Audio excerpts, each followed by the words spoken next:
Friends ఇంటర్మీడియట్‌కి సంబంధించి results అనేది రావడం జరిగింది. ఆల్రెడీ మన వాట్సాప్ గ్రూప్, టెలిగ్రామ్ గ్రూప్‌లో డైరెక్ట్ లింక్ అనేది పెట్టాను. ఈ లింక్ అనేది ఇక్కడ మీరు ఏం చేయాలంటే కింద డిస్క్రిప్షన్‌లో కామెంట్స్ బాక్స్‌లో మీకు లింక్ ఇచ్చాను. మన అఫీషియల్ వెబ్ పేజ్ దాని మీద క్లిక్ చేస్తేనే డైరెక్ట్ లింక్ అనే ఆప్షన్ ఉంటుంది. దాని మీద క్లిక్ చేయండి. క్లిక్ చేస్తేనే ఇక్కడ మీకు గాని చూసుకున్నట్లయితే రిజల్ట్స్ అనే ఆప్షన్ ఉంటుంది. అంటే జనరల్ ఫస్ట్ ఇయర్ వాళ్ళు ఇక్కడ, సెకండ్ ఇయర్ వాళ్ళు ఇక్కడ అని మీరు క్లిక్ చేసినట్లయితే మీరు ఫస్ట్ ఇయర్ అయితే ఇక్కడ క్లిక్ చేయండి. సెకండ్ ఇయర్ అయితే ఇలా క్లిక్ చేసినట్లయితే ఇక్కడ కలర్ అనేది చేంజ్ అవుతుంది. చూడండి ఇక్కడ డిఫరెన్స్. ఫస్ట్ ఇయర్ మీద క్లిక్ చేశాను. ఇప్పుడు సెకండ్ ఇయర్ మీద క్లిక్ చేశాను. ఏ ఇయర్ అయితే మీరు ఆ ఇయర్ ఇక్కడ హాల్ టికెట్ నెంబర్ గాని ఇక్కడ అంటే ఎంటర్ చేసి డైరెక్ట్‌గా గెట్ రిజల్ట్స్ కానీ క్లిక్ చేసినట్లయితే ఇక్కడ మీకు రిజల్ట్స్ అనేది రావడం జరుగుతుంది. ఇక్కడ మీరు చెక్ చేసుకోవచ్చండి. ఓకే. నేను కింద డిస్క్రిప్షన్‌లో కామెంట్స్ బాక్స్‌లో ఈ లింక్ అనేది ఇవ్వడం జరిగింది. దాని మీద క్లిక్ చేసినట్లయితే ఇలా వెబ్ పేజ్ అనేది ఓపెన్ అవుతుంది. కిందికని వచ్చినట్లయితే కిందికి రండి. ఇక్కడ చూసుకుంటే ఇంటర్మీడియేట్ డైరెక్ట్ రిజల్ట్స్ లింక్ అనేది ప్రొవైడ్ చేయడం జరిగింది. దీని మీద ఇలా క్లిక్ చేయండి. క్లిక్ చేస్తేనే మీకు ఇక్కడ చూడండి దీని మీద క్లిక్ చేయండి.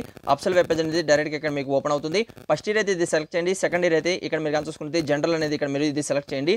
ఆ రెండు సెలెక్ట్ చేసినాక మీ హాల్ టికెట్ నెంబర్ ఇక్కడ ఇచ్చినట్లయితే గెట్ అనేది కొట్టినట్లయితే ఇక్కడ డైరెక్ట్‌గా మీకు రిజల్ట్స్ అనేది రావడం జరుగుతుందండి. ఏదైనా డౌట్ ఉన్నా కూడా కామెంట్స్ అనేది తెలియచేయండి. అలానే ఈ అఫీషియల్ వెబ్ పేజ్‌లో ఇక్కడ కిందగానే మీకు ప్రాబ్లమ్ అవుతున్నట్లయితే ఇక్కడ కామెంట్స్ కానీ తెలియజేసినట్లయితే ఇక్కడ మీ హాల్ టికెట్ నెంబరు అలానే మనం కానీ చూసుకుంటే ఇక్కడ డైరెక్ట్‌గా మీరు నాకు కామెంట్ చేస్తారంటే డైరెక్ట్‌గా మీకు రిజల్ట్స్ పీడిఎఫ్ అనేది నేను మీ ఈమెయిల్ అడ్రస్ అనేది సెండ్ చేయడం జరుగుతుంది.